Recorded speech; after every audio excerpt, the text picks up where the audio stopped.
Good morning class. आज हम हमारे नए टेस्ट पेपर का सॉल्यूशन बनाते हैं। हमारा जो टेस्ट फॉर्म नंबर है वो हमारे पास है 024209। ये हमारे पास एनटीपीसी के एग्जाम की टेस्ट सीरीज है जिसमें मैथ्स के टोटल 30 क्वेश्चंस आते हैं। तो इन 30 क्वेश्चंस का एनालाइज करते हैं आज के पेपर को स्टार्ट आज के पहले क्वेश्चन से। पहला क्वेश्चन ये रहा हमारी स्क्रीन पर। पहला ही क्वेश्चन अलजेब्रा का x + y = 2z। तो हमें इसका मान बताना है कि क्या होगा। अब देखो, अगर हम इसको कंसेप्ट ऑफ वैल्यू के हिसाब से करें तो वेरिएबल हमारे पास कितने हैं? 3। तो अगर हम किसी एक 3 वेरिएबल है, एक इक्वेशन है, तो 2 को कांस्टेंट मान सकते हैं। अगर मान लें कि z = 0, z को अगर हम 0 कंसिडर कर लें तो क्या आ जाएगा? x/x - z + z/y - z। तो ये z यहाँ से 0 हो जाएगा और ये पूरी टर्म ही 0 हो जाएगी। x/x क्या आ जाएगा? 1। तो हमारा आंसर क्या आ जाएगा? 1 आ जाएगा। तो डायरेक्ट तरीका ये हुआ इसको करने का। सेकंड देखो हम कैसे कर सकते हैं। x + y = 2z। तो यहाँ से क्या x - z = z - y कहा जा सकता है। हमें क्या फाइंड करना है? x/x - z plus z/y - z। अब यहाँ पर इसको अगर मैं माइनस कॉमन ले लूँ, x/x - z minus z/z - y, z - y की जगह क्या रख दूँ? x - z। तो x - z/x - z। तो आंसर क्या आ जाएगा? 1। तो दोनों में से जैसे हमारा मन करे हम कर सकते हैं। नेक्स्ट क्वेश्चन पर आते हैं 72 पर। दो संख्याओं का HCF हमें दे रखा है 11 और LCM दे रखा है 792। फाइंड द पॉसिबल सच पेयरेज। दो नंबर्स का HCF 11 है, दो नंबर्स का LCM 792 है।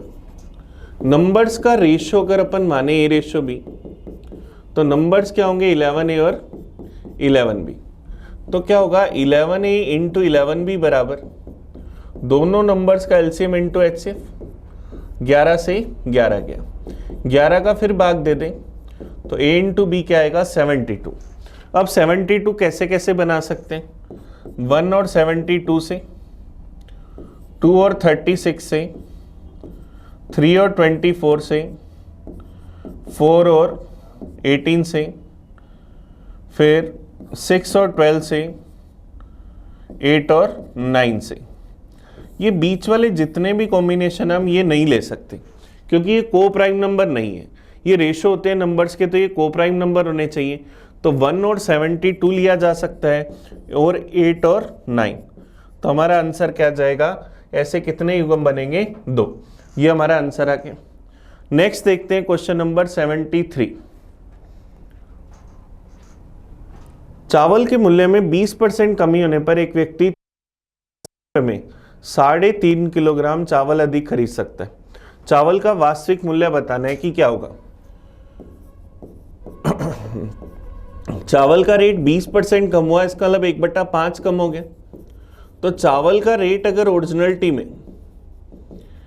5 था तो अब कितना हो गया? 4। रेट अगर 5 से 4 हुआ, रेट अगर हमारे पास 5 से 4 हुआ तो क्या हम ये कह सकते हैं कि इसकी क्वांटिटी क्या हो जाएगी? 4 से 5। क्वांटिटी क्या हो जाएगी? 4 से 5। 4 से 5 हुई मतलब कितनी बढ़ गई? 1। हम कह रहे 1 बढ़ गई, वो क्या कह रहे हैं? उसने कितने केजी बढ़ा दी? 3.5 किलोग्राम। 1 की वैल्यू 3.5 किलोग्राम, तो 4 की वैल्यू 14 केजी।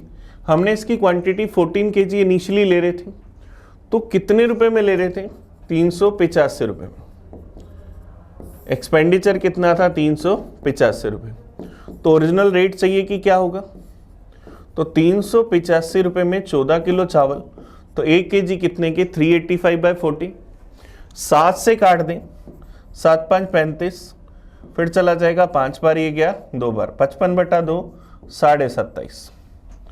तो क्या जाएगा? उसका वास्तविक मूल्य क्या था? 27 रुपये 50 पैसे या 27.5 रुपये। नेक्स्ट क्वेश्चन देखते हैं, question number 74। A boat goes 6 kilometre an hour in still water। स्थिर जल में 6 किलोमीटर 1 घंटे में जाती है। तो शांजल में नाव की चाल 6 किलोमीटर प्रति घंटा, but take thrice as much time in going the same distance against the current. Against the current 6 kilometre की दूरी तय करने में 3 गुना समय लेती है, इसका मतलब 2, x माइनस वाई का मान 2। तो हमें स्पीड ऑफ करंट बतानी, तो x की जगह 6 रखा, 6 माइनस वाई बराबर 2, तो y का मान 6 माइनस 2 क्या जाएगा 4 किलोमीटर बराबर। तो धारा की चाल क्या जाएगी 4 किलोमीटर प्रति घंटा, ये हमारा आंसर आ जाएगा। शांजल में नाव की चाल है 6, धारा की विपरीत दिशा में यही दूरी तय करने में उसे धारा के 3 गुना समय लगता है, उसे धारा के अनुदिश से,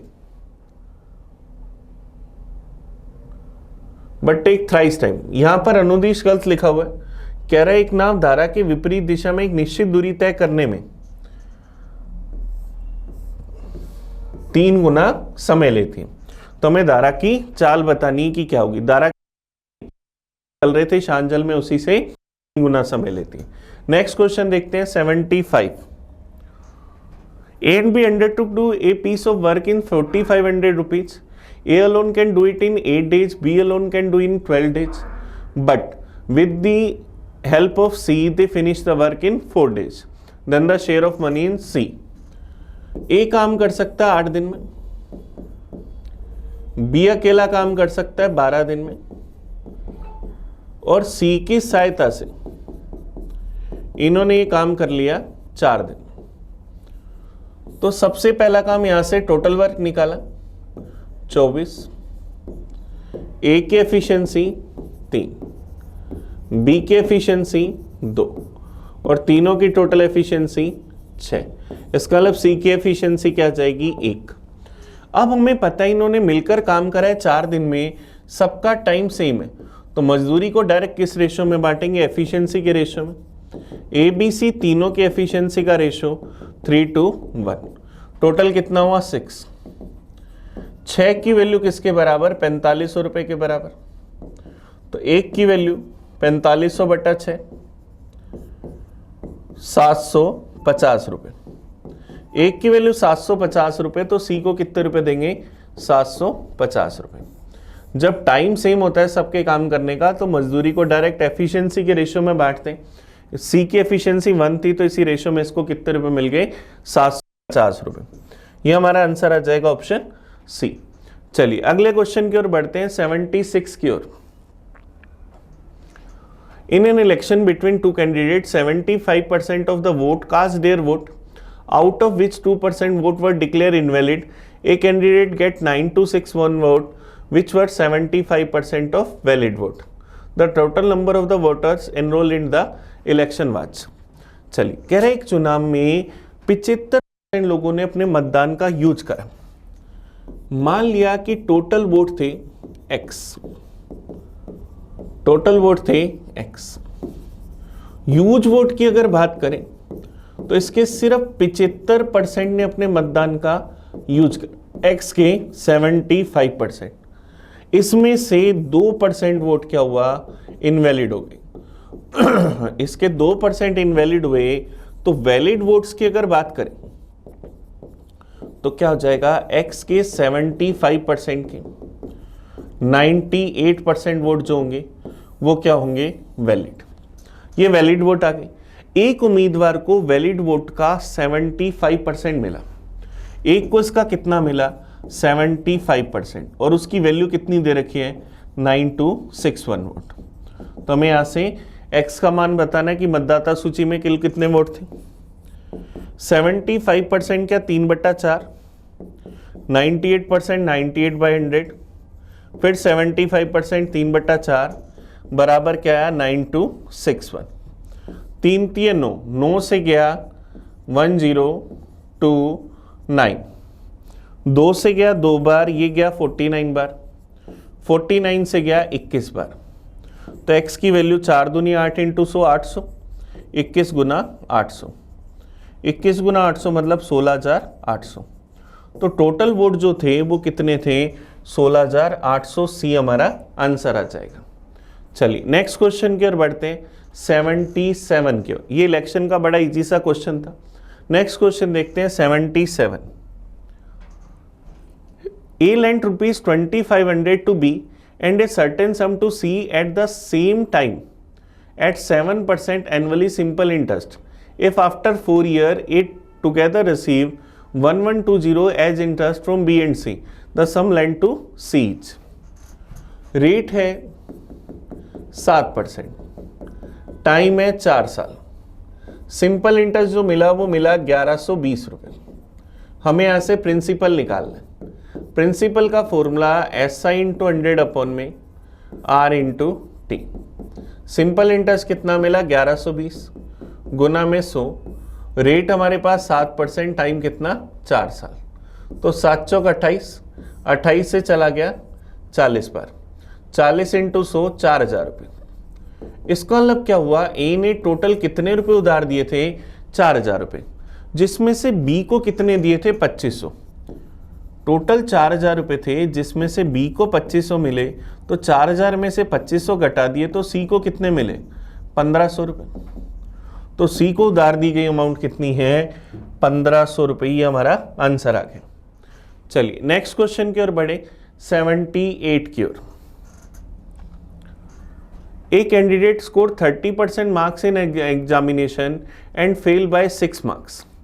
Another scored 40% marks and got 6 marks more than the passing marks. The maximum marks is.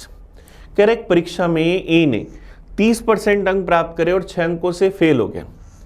अब ए जो है वो 30% नंबर तो लाता ही लाता, थोड़ी सी मेहनत और करता, 6 नंबर अगर और ले आता तो क्या पास हो जाता, मिनिमम मार्क्स से पास हो जाता।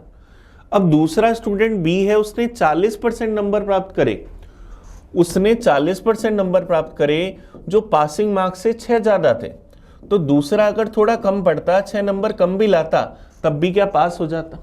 ये दोनों मिनिमम पासिंग मार्क्स से पास हो जाते, ये दोनों मिनिमम पासिंग मार्क्स है, तो क्या दोनों को इक्वल कर दें।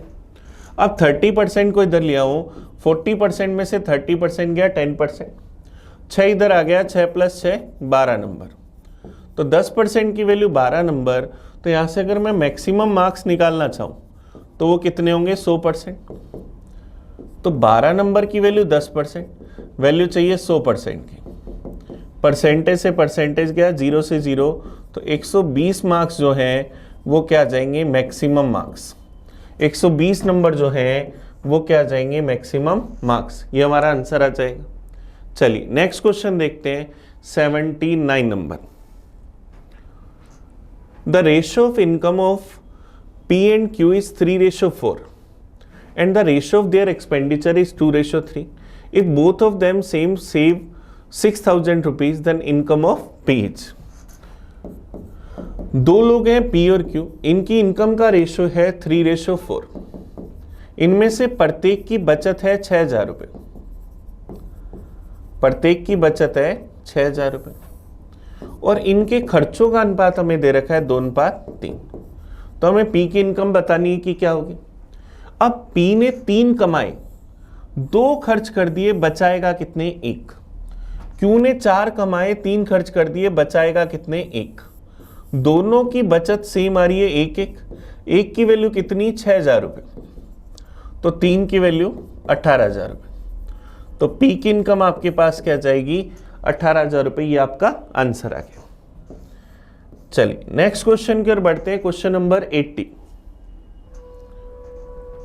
ए jar full of whisky contain 40% alcohol. A part of the whisky is replaced by another container 19% alcohol. Now the percentage of alcohol was found to be 26%, then the quantity of whisky is replaced is. हमारे पास एक बर्तन में 40% whisky थी, इसमें एक दूसरा mixture मिलाया जिसमें 19% थी, रिप्लेस कर दिया उससे, और अब कितनी हो गई 26%। एलिगेशन लगा दें, 26 - 19 7, 40 - 26 14, 7:14 या 1:2। तो हमने कितना भाग निकाल कर रिप्लेस करा 2, टोटल कितने में से 3 में से 2 हमने रिप्लेस करा, टोटल कितने में से 3 में से। तो मिक्सचर का कौन सा भाग हमने रिप्लेस करा 2/3 भाग। ये हमारा आंसर आ जाएगा, क्योंकि हमने इतना निकाल कर इसकी जगह 19 मिलाया, तो जो रिप्लेस करा उसकी वैल्यू क्या है 2/3। नेक्स्ट क्वेश्चन देखते हैं 81 number. A train overtook two persons who are walking in the same direction in which the train is going at the rate of 2 km per hour and 4 km per hour. Passes they completely 9 to 10 seconds. The length of train is. चलिए, दो आदमी है, पहले की speed है 2 kilometre per our, दूसरे की speed है 4 किलोमीटर पर आवर।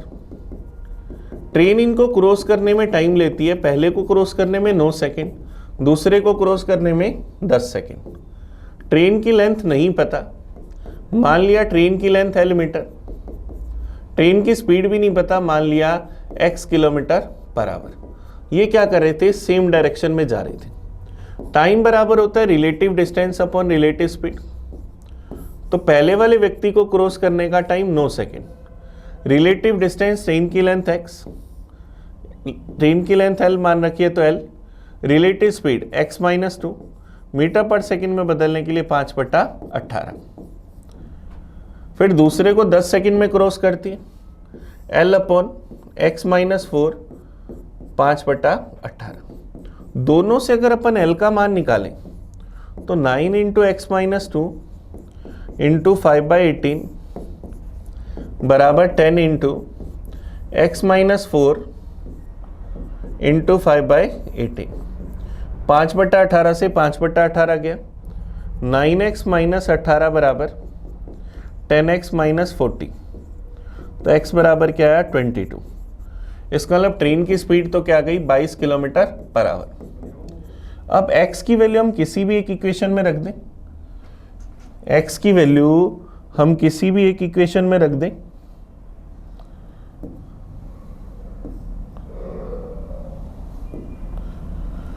x की वैल्यू अगर अपन यहां पर रख दें इसके अंदर, तो क्या आ जाएगा 9 बराबर L इंटू 18 बट्टा में 22 माइनस 2 20 गुना 5, 9 से गया 2 बार, 2 से गया 10 बार, तो L की वैल्यू 10 इंटू 5 50।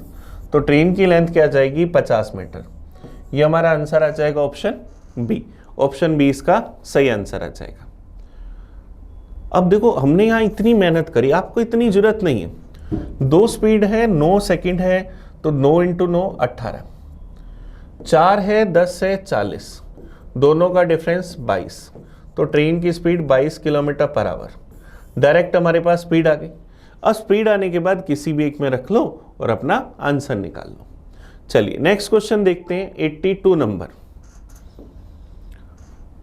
कोस थीटा बराबर 4/5, तो हमें इसका मान बताना है कि क्या होगा।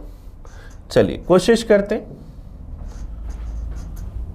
कोस थीटा इक्वल टू 4/5, ये होता है बेस अपॉन हाइपोटेन्यूस। इसका मतलब अगर अपन एक राइट एंगल ट्रायंगल बनाए तो बेस कितना 4, हाइपोटेन्यूस कितना 5 और परपेंडिकुलर कितना होगा 3। हमें क्या चाहिए 3 cos theta plus 2 cosec theta upon के अंदर 4 साइन थीटा माइनस में कोट थीटा। कोस थीटा की वैल्यू 4/5, 2 कोसेक थीटा 5/3 बटा में 4 साइन थीटा 3/5, कोट थीटा क्या आएगा 4/3। ये हमारे पास आ जाएगा। नीचे एलसीएम आया 15, ऊपर भी 15 आया, 4 3 12, 12 3 36, फिर यहां पर क्या आ जाएगा 25 दूना 50 बटा में 15 एलसीएम आया तो 3 से गुना करा, 12 3 36, 5 20, तो 36 प्लस 50 86 बटा में 16। अगर अपन इसको काट दें तो 43/8। ये हमारे पास आंसर आ गया ऑप्शन सी। ऑप्शन इसका आंसर आ जाएगा। चलिए नेक्स्ट क्वेश्चन की ओर बढ़ते हैं 83 की ओर। Kamal can do a work in 15 days. Vimal is 50% more efficient than Kamal. Then the number of days Vimal will take to do the same piece of work is. कमल एक काम को 15 दिन में कर सकता, विमल कमल से 50% ज़्यादा एफिशिएंट है। कमल की एफिशिएंसी 100 तो विमल की एफिशिएंसी 150, तो एफिशिएंसी का रेशो 2:3। एफिशिएंसी का रेशो 2:3 तो टाइम का रेशो जस्ट अपोजिट 3:2। 3 की वैल्यू 15 दिन तो 1 की वैल्यू 5 दिन तो 2 की वैल्यू 10 दिन। तो विमल इस काम को कितने दिन में कर लेगा? 10 दिन में। ये हमारा आंसर आ जाएगा। तो ऑप्शन ए हमारा आंसर, विमल इस काम को कितने दिन में कर लेगा? 10 दिन में। चलिए नेक्स्ट क्वेश्चन की ओर बढ़ते हैं, 84 की ओर। The mark price of an electronic iron is 690. A shopkeeper allows a discount of 10% and gain 8%. If no discount is allowed, then his gain percentage would be. हमें पता है एक छोटा सा फॉर्मूला, MRP अपॉन CP बराबर 100 plus minus profit या loss upon में 100 minus discount. अब कह रहे हैं एक प्रेस का अंकित मूल्य 690 रुपये, दुकान इस पर 10% का बटा देता है, 10% का डिस्काउंट देता है, मतलब 100 माइनस 10 90, 8% का लाभ कमाता है, 100 प्लस 8 108। अब कह रहे यदि बट्टा ना दे तो उसे कितने % का लाभ होगा?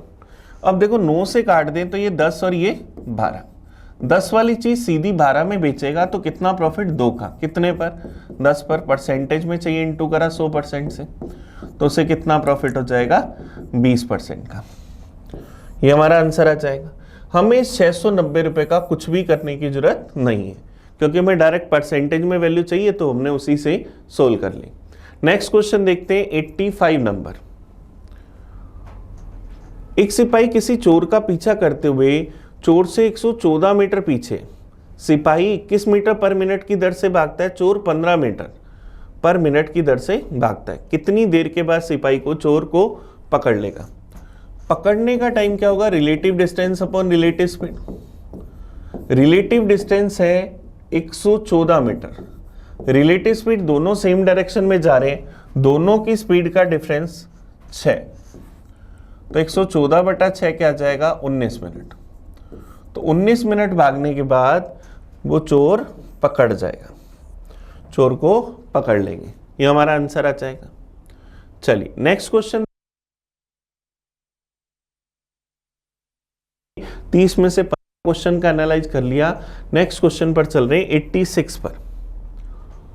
x³ प्लस y³ बराबर 35, x प्लस y बराबर 5, then the find the value of 1 upon x plus 1 upon y। x³ plus y³ 35, x plus y 5, हमें फाइंड करना है 1 upon x plus 1 upon y।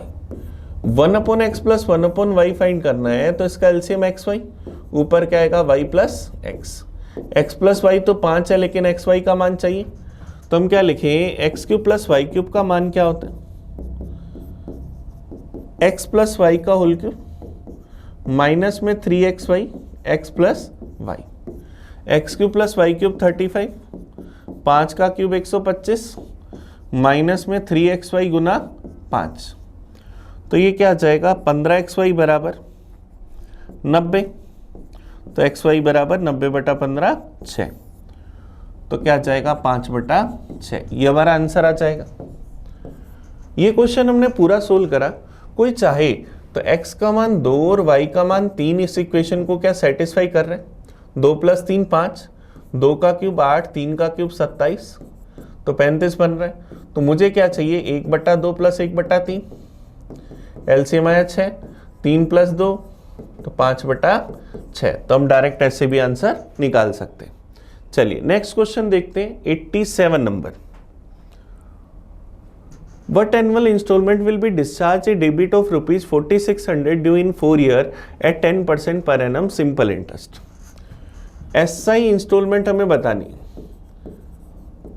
साधारण ब्याज की किस्त, फॉर्मूला हमारे पास होता है 100 इंटू अमाउंट अपॉन में 100 into T plus RT into T minus 1/2।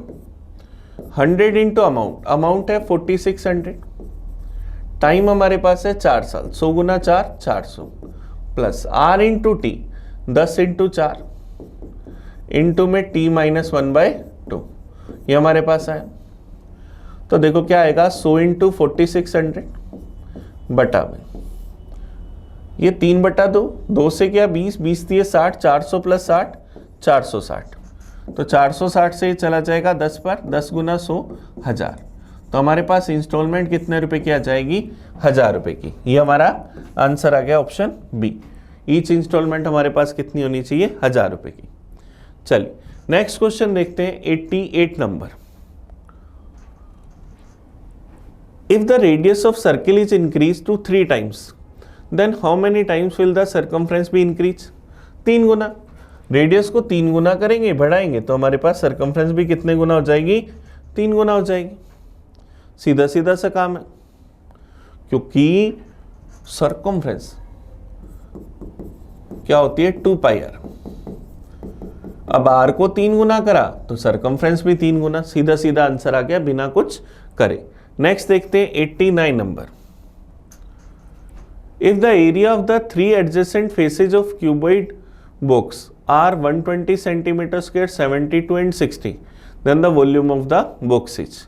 अब मैं एक घनाभाकार बॉक्स की अगर बात करूं तो 3 संलग्न फलकों के एरिया दे रखे हैं, हमें इसका वॉल्यूम बताना है। 3 संलग्न फलक, अगर अपन एक क्यूबॉइड देखें कुछ इस तरह से में क्यूबॉइड दिखेगा, इसकी लंबाई चौड़ाई ऊंचाई सब होगी मेरे पास। अब एक पृष्ठ का एरिया क्या होगा? L इंटू बी, 120 मान लिया। दूसरे का होगा B इंटू एच, ये 72 आ गया। और तीसरा होगा H इंटू एल, ये आ गया 60। हमें इसका वॉल्यूम चाहिए। क्यूबॉइड का वॉल्यूम होता है LB इंटू एच। तो इन सबको अगर मैं मल्टीप्लाई करूं तो क्या LBH का स्क्वायर बराबर 120 इंटू 72 इंटू 60। तो क्या इसको 60 इंटू 2 इंटू 2 इंटू 36 इंटू 60 कह सकते हैं? तो यहाँ से अगर LBH निकालेंगे तो 60 इंटू 60 से 60, 2 इंटू 2 से 2 और 36 से 6, तो 12 इंटू 6 क्या जाएगा? 720। तो क्या जाएगा? 720 सेंटीमीटर क्यूब, ये इसका वॉल्यूम आ जाएगा। ऑप्शन ए हमारा आंसर आ जाएगा। चलिए नेक्स्ट क्वेश्चन देखते हैं, question number 89। A cistern of the capacity 8000 liter measure externally 3.3 meter by 2.6 meter by 1.1 meter. Its wall are 5 centimeter thick. The thickness of the bottom is, हमें bottom की thickness बतानी है कि क्या होगी। पानी का वॉल्यूम है हमारे पास 8000 लीटर। बार से लंबाई चौड़ाई ऊंचाई 3.3 मीटर, 2.6 मीटर और 1.1 मीटर है। हमें इसमें दीवारों की मोटाई 5 सेंटीमीटर दे रखी, तो हमें क्या करना है? तली की मोटाई बतानी है कि क्या होगी। ये टैंकी के अगर मेरे पास 2 दीवारें हैं, 5 सेंटीमीटर इधर 5 सेंटीमीटर इधर, तो 5 और 5 10 सेंटीमीटर कम हो जाएगा। इसका मतलब क्या हुआ? उसकी जो लंबाई और चौड़ाई है वो तो कम हो जाएगी 10 सेंटीमीटर, लेकिन हाइट की बात करें तो छत तो खाली होगी, सिर्फ बेस की हमें यहाँ पर हाइट चाहिए, वो हमें नहीं पता। तो मैं इसकी लंबाई चौड़ाई अगर मैं करूँ 10 सेंटीमीटर कम कर दूँ, तो लंबाई 330 सेंटीमीटर की जगह 320 सेंटीमीटर अंदर से इसकी चौड़ाई 260 सेंटीमीटर की जगह 250। हाइट है यहाँ 110, यहां पर हाइट नहीं पता, मान लिया 110 माइनस बेस की तले की जो मोटाई है वो x मान ली, तो अंदर से लंबाई चौड़ाई ऊंचाई आ जाएगी। अब ये वॉल्यूम के बराबर होगी। वॉल्यूम 8000 लीटर सेंटीमीटर क्यूब में बदलना है, गुना करा 1000 से, बराबर 320 गुना 250 गुना 110 माइनस x। 250 से गया 4 बार, 0 से 0 कैंसिल, 8 चौक 32 से चला गया 32 बार, ये 100 बचा। 100 बराबर 110 माइनस एक्स, तो x का मान क्या आया? 10 सेंटीमीटर। 10 सेंटीमीटर को हम क्या कह सकते हैं? 1 डेसीमीटर। डेसीमीटर में बदलना है, 10 का भाग दिया तो 1 डेसीमीटर। इसका मतलब इसकी तले की मोटाई कितनी है? 1 डेसीमीटर या 10 सेंटीमीटर। चलिए नेक्स्ट क्वेश्चन की ओर बढ़ते हैं, 91 की ओर। ये हमारे पास सीरीज है, हमें इसका सम बताना है कि क्या होगा। 2, 5, 8, 11 सब में 3-3 का डिफरेंस। तो देखो हमारे पास सम का फॉर्मूला क्या होता है, a plus L by two into n. पहला नंबर 2, लास्ट नंबर 29 बटा में 2। टोटल नंबर ऑफ टर्म्स अगर हम देखें तो नंबर ऑफ टर्म्स कैसे निकालेंगे, l माइनस अपॉन ए अपॉन में d प्लस 1। लास्ट हमारे पास 29, पहला नंबर 2, डिफरेंस 3 का प्लस 1, 27 बटा 3, 9 plus 1 10। Total number of term कितनी है 10। तो क्या आएगा 31 बटा 2 गुना में 10। 2 से क्या 5 पर, 31 इंटू 5 155। ये हमारा आंसर आ जाएगा। नहीं तो हम ये एपी है, हम इसमें एस एन का दूसरा फॉर्मूला भी लगा सकते हैं, n by two into 2a plus n minus 1 into d. वहां से भी हम अपना आंसर निकाल सकते हैं। नेक्स्ट आते हैं 92 पर। 92 देखो हमारे पास डीआई का क्वेश्चन है, कह रहा था study the flowing table and answer the questions. The table shows the revenue and expenditure of company A and B during year 2017 to 2020। 2017 से 2020 तक, 2017 से 2020 तक हमें यहाँ पर ये क्या दिखा रही है, कंपनी के खर्चों को और रेवेन्यू को दिखा रहे हैं कंपनी ए और बी के लिए। अब हमें बताना क्या है, 2021 में कंपनी ए के राजस्व में प्रतिशत वृद्धि 2020 में ए के राजस्व में प्रतिशत वृद्धि के बराबर है। अब देखो 2020 में इसका राजस्व रेवेन्यू जो कंपनी ए का वो कितने परसेंट बढ़ा होगा, 2019 में 450 था, 2020 में 525 हो गया, तो कितना बढ़ा 75। कितने से, 450 से, परसेंटेज में चाहिए इंटू करा 100% से। 75 बटा 450 1 बटा 6, मतलब कितने परसेंट बढ़ गया, 16 से 2 बटा 3%। तो अब 2020 में भी अगर इसको 16 से 2 बटा 3% या 1 बटा 6 बढ़ाएं तो 525 का 1 बटा 6, 8 6 48, 4 45, 7 6 42, बच जाएगा 3, 87.5।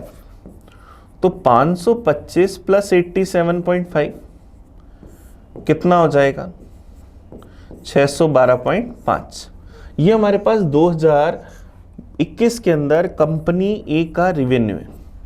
फिर हमें क्या दे रखा है, इसके व्यय में 2020 से 30% की वृद्धि हुई।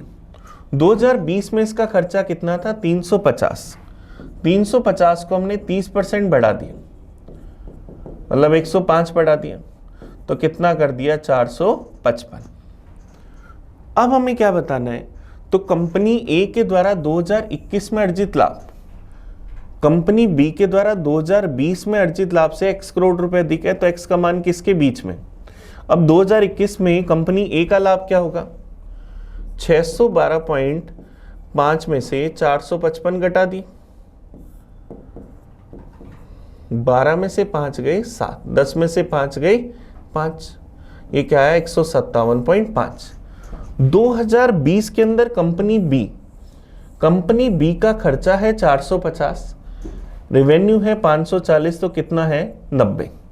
तो 157.5 और 90 दोनों का डिफरेंस अगर देखूं तो 67.5, वो अब किसके बीच में आ रहा है, ऑप्शन बी 65 और 70 के बीच में। ये हमारा आंसर आ गया। थोड़ा सा बस ये कैलकुलेटिव था। चलिए नेक्स्ट क्वेश्चन की ओर बढ़ते हैं, 93 की ओर। 93 में देखो हमें क्या बताना है, 2017 से 2020 के दौरान कंपनी बी का औसत व्यय, 2017 से बी के अंदर तो कंपनी बी का खर्चा औसत, और 2017 से 2019 के दौरान ए के राजस्व से कितने प्रतिशत कम है। तो अब देखो कंपनी बी का टोटल अगर अपन खर्चा निकालें तो 0, 3 और 5 8, 3 6, 6 और 8 6, 1480। अब इसका एवरेज निकालूंगा तो 4 का भाग दूंगा, 4 3 12, 370। कंपनी बी का एवरेज एक्सपेंडिचर कितना है 370। इन तीनों ईयर के अंदर कंपनी ए का एवरेज रेवेन्यू अगर देखूं तो 1200 बटा 3 400। तब एवरेज जो खर्चा है वो है 370, एवरेज रेवेन्यू जो है वो है 400। उससे कितने प्रतिशत कम है? कितना कम है? 30 कम है। किससे कम है? 400 से। परसेंटेज में चाहिए, इंटू करा 100% से, तो क्या आ जाएगा? 30 बटा 4 या 15 बटा 2 या 7.5%। तो कितने परसेंट कम है? 7.5%। ये हमारा आंसर आ गया 93 का। चलिए नेक्स्ट क्वेश्चन की ओर बढ़ते हैं, 94 की ओर। 94 नंबर, हमें इसको सिंप्लीफाई करके इसका मान बताना है कि क्या होगा। चलिए इस टर्म को सोल्व करते हैं। 0.854 इंटू में 0.742 प्लस 0.043 इंटू में 5.124 अपॉन के अंदर 0.017 इंटू में 1.4 प्लस 2.1 इंटू 0.322। अब देखो ऊपर 3 और 3 6 डिजिट के बाद पॉइंट है, बटा में सारी टर्म में 4 डिजिट के बाद पॉइंट, तो 4 पॉइंट से ऊपर वाले 4 पॉइंट कट गए, तो मेरे पास ऊपर वाले 2 पॉइंट बचे, तो मैं बटा में 100 लिख दूं। तो कैसा लिख सकते हैं? 854 इंटू 742 प्लस 43 इंटू 5124 अपॉन में 17 गुना 14 प्लस 21 गुना 322, और ऊपर से जो पॉइंट वाली वैल्यू आई बटा में गुना में 100 लिख दिया। अब यहां से अगर कुछ कॉमन आ जाए, कट जाए तो काट। अब देखो मुझे ऐसे लग रहा है 7 कॉमन आकर कट जाएगा। 7 से ऊपर वाली टर्म को काटूं तो 1, 7 दूनी 14 122 इंटू 742 प्लस 43 इंटू 7 से अगर काटे 7 7 49 बच जाएगा मेरे पास, 7 7 49 बच जाएगा, 2 22 7 21 बच जाएगा मेरे पास, 1 चला जाएगा 2 बार, बटा में क्या आएगा? 17 गुना 2 प्लस 3 गुना 322 गुना में 100। ऊपर से अगर मैं 122 कॉमन ले लूं तो क्या 742 प्लस 43 गुना 6 बटा में 17 दुना 34 प्लस 966 गुना में 100। तो 122 गुना के अंदर 43 को अगर 6 से मल्टीप्लाई करें तो 258, 742 प्लस 258 1000 बटा में 1000 गुना में 100। 1000 से 1000 कट गया, 122 बटा 100 तो 1.22 इसका आंसर आ जाएगा। तो बस ये सिंप्लीफिकेशन का क्वेश्चन था, हमें यहाँ से टर्म्स कॉमन लेनी थी और अपने क्वेश्चन को सोल्व करना था। चलिए नेक्स्ट क्वेश्चन देखते हैं, 95 number. X square plus 1 upon x square बराबर 7, तो हमें x cube plus 1 upon x cube चाहिए। X square plus 1 upon x square बराबर अगर 7 है, दोनों साइड अगर मैं 2 ऐड कर दूं, x square plus 1 upon x square plus 2 बराबर 7 प्लस 2, तो क्या x प्लस 1 अपॉन एक्स का होल स्क्वायर बराबर 9 मतलब 3 का स्क्वायर, तो x प्लस 1 अपॉन एक्स क्या आया? 3। अब x प्लस 1 अपॉन एक्स अगर 3 है तो x cube plus 1 upon x cube क्या होगा? x प्लस 1 अपॉन एक्स का होल क्यूब माइनस में 3x plus 1 upon x. x plus 1 upon x का मान 3, 3 का क्यूब 27 माइनस में 3 गुना 3, तो 27 माइनस 9 18, तो इसका आंसर हमारे पास क्या जाएगा? 18। नेक्स्ट क्वेश्चन देखते हैं, 96 number. In how many ways 4 boys and 4 girls can be seated in a row so that neither any 2 boys nor any 2 girls may sit together? कितने प्रकार से 4 लड़के और लड़कियों को एक कतार में बिठाया जा सकता है ताकि ना तो कोई 2 लड़के ना ही कोई 2 लड़कियां एक साथ बैठ सकें? तो देखो 4 लड़के हैं और 4 ही लड़कियां हैं, तो टोटल पोजीशंस हमारे पास होगी 8। अगर मैं इस तरह से बिठाऊं boys girl boy girl boy girl boy girl, alternatively बिठा दूं तो हमारे पास कोई समस्या नहीं। एक कंडीशन ये बन सकती है, दूसरी कंडीशन हमारे पास ये बन सकती है कि हम इनको बिठाने की स्टार्टिंग गर्ल से कर सकते हैं, गर्ल्स बॉय, गर्ल बॉय, इस तरह से। तो यह बॉयज के लिए 4 पोजीशन है, तो क्या आएगा फैक्टोरियल 4। गर्ल्स के लिए भी 4 पोजीशन है, फैक्टोरियल 4। दूसरी कंडीशन में सेम ऐसा है, फैक्टोरियल 4 इंटू फैक्टोरियल 4। फैक्टोरियल 4 का मान 24 into 24 plus 24 into 24, 24 into 24 576 plus 576, तो क्या आ जाएगा 6 दूनी 12, 7 दूनी 14 और 1 15, 1152। तो हम इनको कितनी तरह से एक साथ बिठा सकते हैं, 1152 तरह से, ताकि ना तो कोई 2 लड़के और ना ही कोई 2 लड़कियां साथ में बैठे। चलिए नेक्स्ट क्वेश्चन की ओर चलते हैं, क्वेश्चन नंबर 97 की ओर। By walking 4 kilometre per hour Sonu reaches his office 10 minute late. If he walk 6 kilometre per hour he reach office 5 minute early. अगर वो 4 किलोमीटर पर आवर की स्पीड से चले तो वो 10 मिनट लेट हो जाता है। अगर वो 6 किलोमीटर पर आवर की स्पीड से चले तो वो 5 मिनट पहले पहुंच जाता है। तो हमें उसके ऑफिस से उसके घर की दूरी बतानी है। डी बराबर हमारे पास होता है S1 into S2 upon delta S into delta T. तो डी बराबर S1 इंटू S2, 4 इंटू 6, दोनों स्पीड का डिफरेंस दो, टाइम का डिफरेंस 15 मिनट, आवर्स में बदलना है, 60 का भाग दिया, 15 चौक 60 से 60 गया, 6/2 3। इसका मतलब उसके घर से ऑफिस की दूरी कितने किलोमीटर है, 3 किलोमीटर। ये हमारा आंसर आ जाएगा ऑप्शन डी। ये हमारे पास टाइम एंड डिस्टेंस का बड़ा इजी सा क्वेश्चन है। चलिए नेक्स्ट क्वेश्चन देखते हैं, 98 नंबर।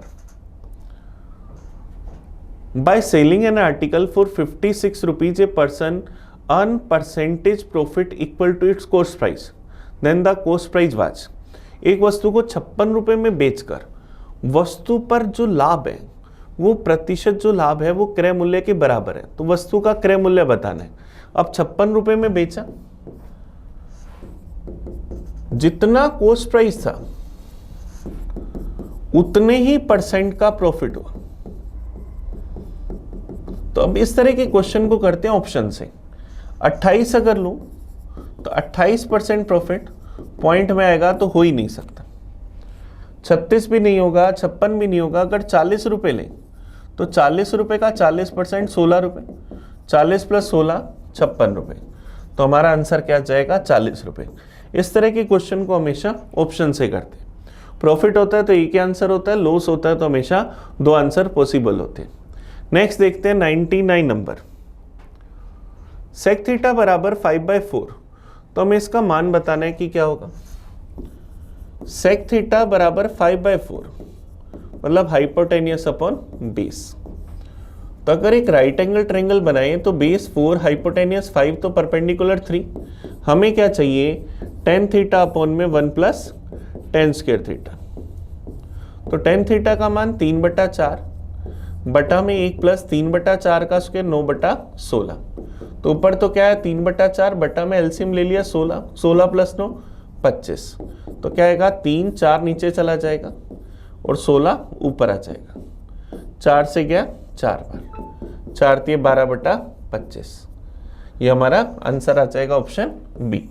ये हमारे पास आंसर है। चलिए चलते हैं आज के पेपर के लास्ट क्वेश्चन पर, question number 100। The capacity of water tank is 105 litre which is already filled with 566 liter water and the empty part of the tank to be filled by number of bucket as the capacity of the bucket. Find the number of bucket. एक हमें पानी की टंकी की क्षमता पता है 1050 litre है। इसमें पहले से पानी भरा हुआ है 566 लीटर। तो हमें कितना पानी और भरना है चेक करें। 10 में से 6 गए 4, 14 में से 6 गए 8, 9 में से 5 गए 4, 484 लीटर। अब हमें कह रहा है हमें ऐसी बाल्टियों से भरना है कि हम जितनी बाल्टियां डालनी है बाल्टी की क्षमता भी उतनी। अगर मैंने x बाल्टियां डाली तो प्रत्येक बाल्टी की भी क्षमता x, तो इसका मतलब x स्क्वायर का मान 484। तो x की वैल्यू क्या आएगी 22। 484 किसका स्क्वायर होता है 22 का। तो इसका मतलब बाल्टियों की संख्या क्या थी 22 बाल्टियां। 22 लीटर की 22 बाल्टी हमने इसमें डाल दी। चलिए तो हमने पेपर के सारे क्वेश्चंस का एनालाइज करा। आप इस वीडियो को बड़े अच्छे से देखना।